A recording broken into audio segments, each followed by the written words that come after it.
My husband used me as his bank for 6 years, while his son called me a gold digger. But when the kid destroyed my car, I revealed I paid his $45,000 college tuition, and they never saw what I did next coming. I'm 34 years old. I work in financial consulting. And after 6 years of marriage, I just divorced Christopher. And the truth is, I should have done it much sooner. But I guess when you're in the middle of the storm, you don't see how bad things are until literally everything explodes in your face. Or in this case, until your stepson destroys your car and you realize you've been supporting two people who don't even respect you. But let me start from the beginning because this story is long and complicated, and I need to tell it completely for it to make sense. I met Christopher like 7 years ago, maybe a little more, at a business conference in the city. He was 39 years old at that time. I was 27, and he seemed like a decent guy. You know, with his life more or less together. He was a widower.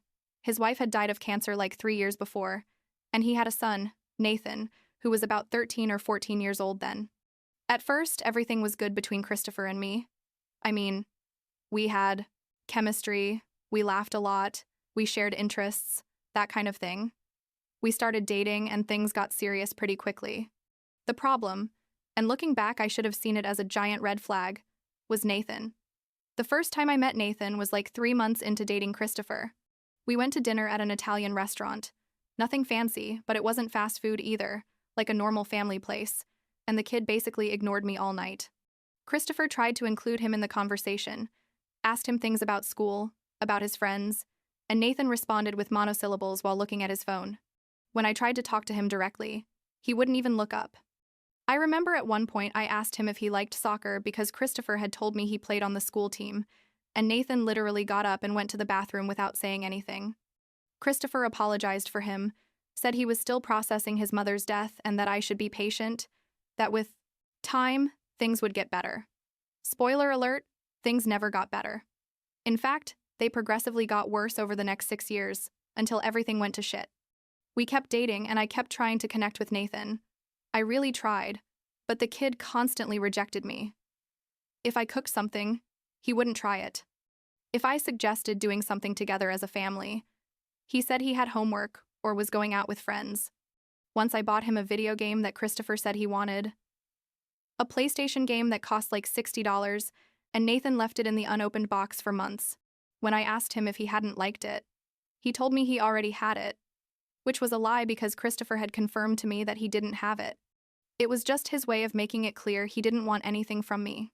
Christopher and I got married like a year and a half into dating. Nathan was 15 years old by then and refused to go to the wedding.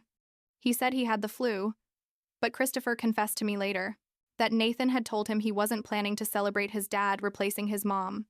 That hurt, I'm not going to lie, but Christopher convinced me that eventually Nathan would get over it, that he just needed more time.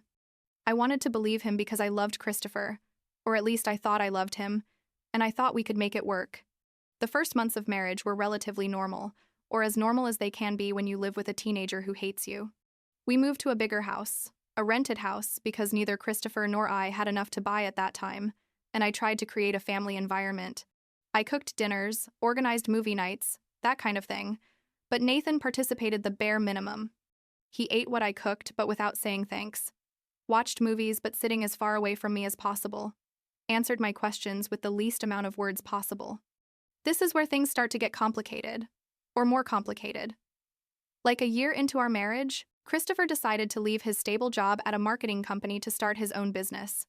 He wanted to have a digital advertising agency, something that in theory sounded good because he had experience in the field, but it turned out to be a financial disaster almost from the beginning.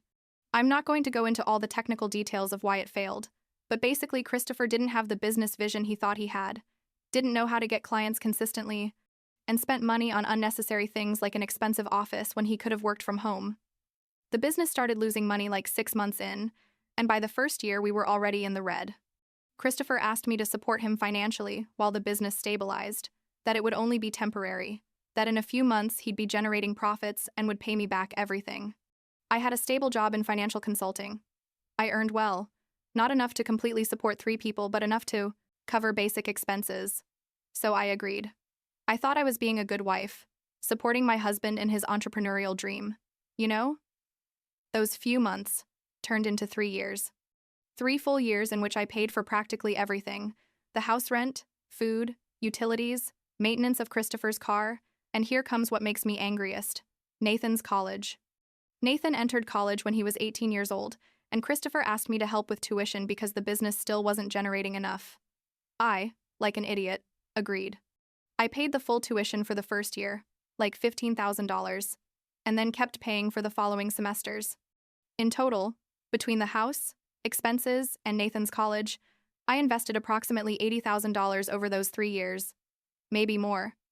I wasn't keeping an exact count at that time, but later my lawyer and I reviewed everything, and during all that time, Nathan kept treating me like garbage. By the time he was 19 years old, he was a full adult, not a confused teenager, and he still acted like I was a stranger, invading his life. But here's the really fucked up thing. Nathan didn't know I was paying for everything. Christopher told him the business was doing well, that he paid for everything, that I only contributed a little because that's what married couples do. So Nathan thought his dad was the one financing his lifestyle, including his college, and he thought I was the one taking advantage of his dad. How do I know this? Because one day he overheard Christopher and me arguing about money. I was tired of the business not improving, of Christopher promising things that never materialized, and we had a strong argument in the kitchen one Saturday morning. I said something like, "I can't keep supporting this house alone. You need to find a solution or look for another job." And Christopher got defensive, saying he was doing the best he could. We didn't know Nathan was in the living room, awake earlier than normal. He usually slept until noon on weekends, and he heard the whole conversation. From that day on, Nathan started calling me a gold digger. Yeah, you read that right. Gold digger. He said it directly to my face when Christopher wasn't around, or made sarcastic comments during dinners like, "It must be hard living off someone else's money," or, "Have you decided what you're going to buy with my dad's money today?" Christopher would tell him to respect me, but never told him the truth about who was really paying for everything. I guess because he was embarrassed to admit that his business was a failure and that his new wife was the one keeping the family afloat. This went on for months.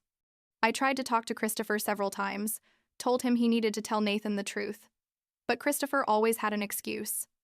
That Nathan wouldn't understand, that it would make him feel bad, that it was better to wait until the business improved so we wouldn't have to have that uncomfortable conversation. Basically, Christopher was a coward who preferred to let his son insult me rather than admit his own financial incompetence. And then we get to the incident that finally made me explode, the moment that changed everything. Like 8 months ago, I had a very important meeting at work, a presentation with a big potential client that could mean a raise and possibly a promotion.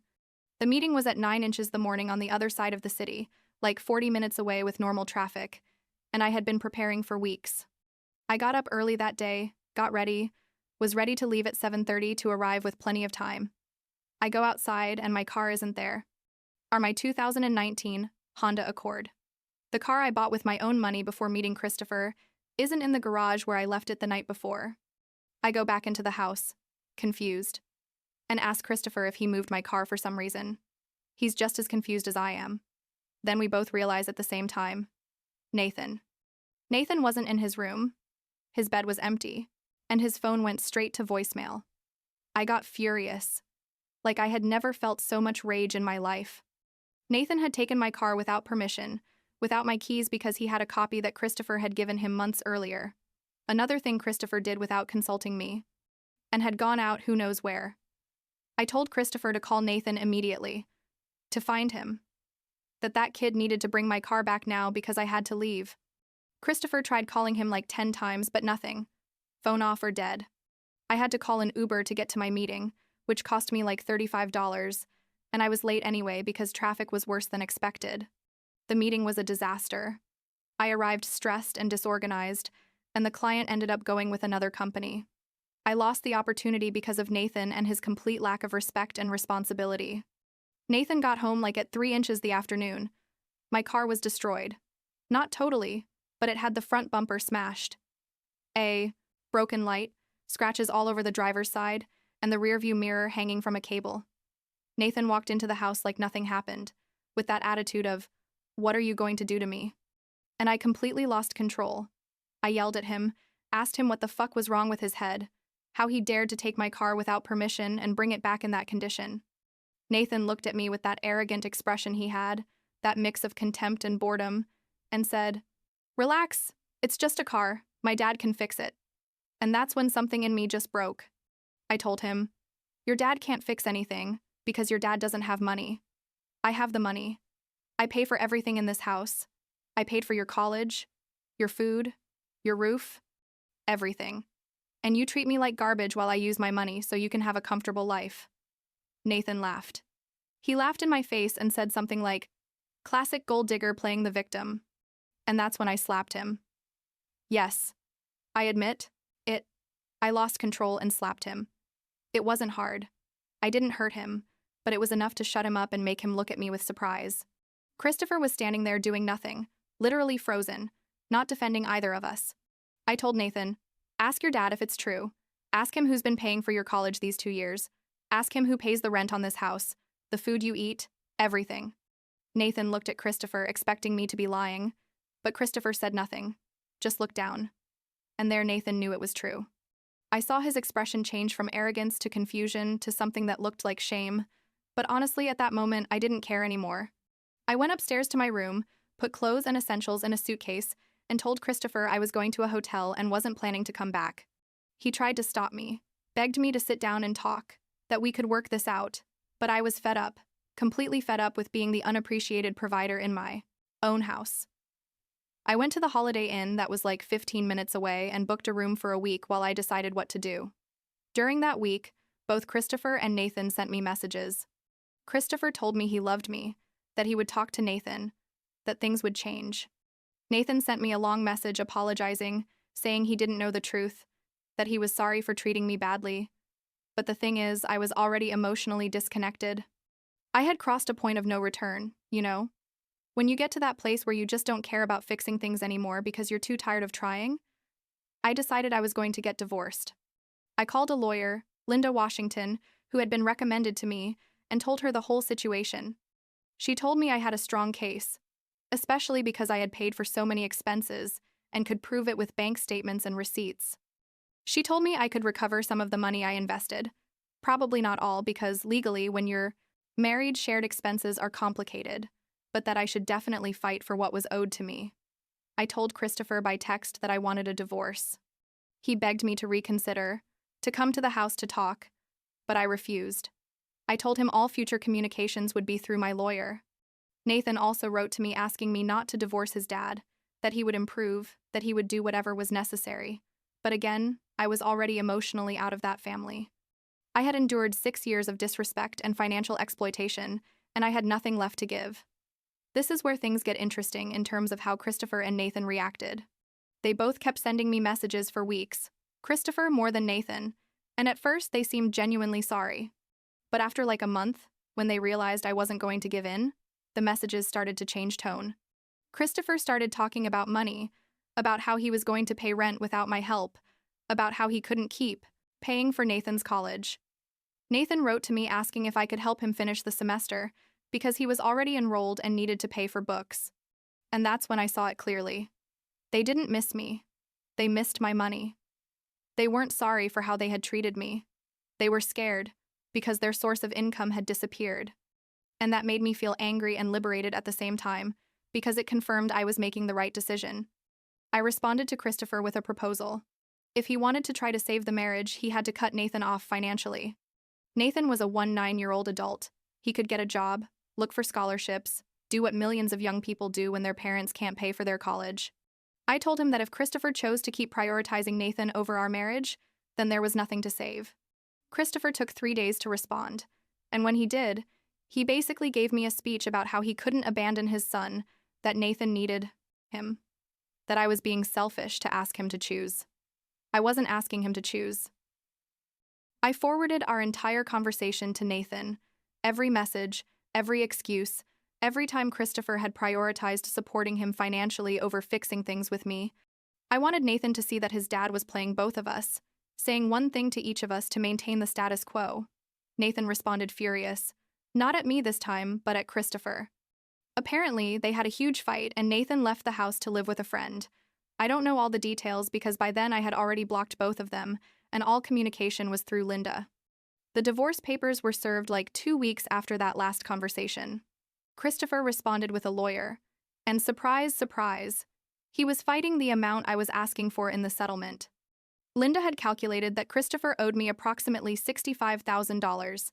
If we counted all the expenses I covered, that should have been shared, or that were specifically for him or Nathan, like college. Christopher argued that marriage involved shared expenses, and that I couldn't claim money for having contributed to the house. We had a mediation session that was basically Christopher and his lawyer trying to paint me as someone vindictive who wanted to ruin him financially. I stayed calm, presented all my bank statements, receipts, transfers, everything documented perfectly because I'm an accountant and obviously I keep records of everything.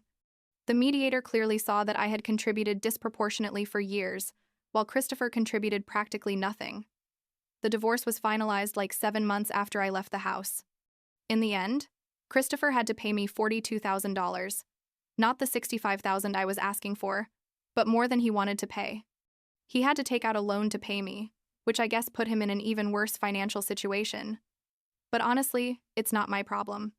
I also got my car back, which I was finally able to fix thanks to a guy named Carlos, who has a mechanic shop and gave me a good price because I told him the story and he felt sorry for me.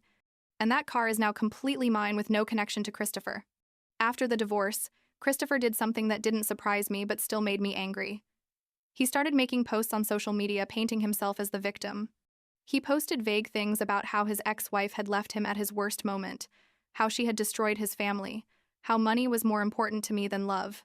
Several of our mutual friends, people I considered my friends too, started commenting supporting him. Some sent me messages asking if it was true that I left him for money, calling me a gold digger just like Nathan used to do. I cut contact with all of them. I didn't bother explaining my side of the story, because if after 6 years of knowing me, they believed Christopher's version without asking me, then they weren't really my friends. I lost like 10 people from my social circle. But you know what? I realized I didn't miss them as much as I thought I would. My brother Michael was the one who helped me collect my last things from the house.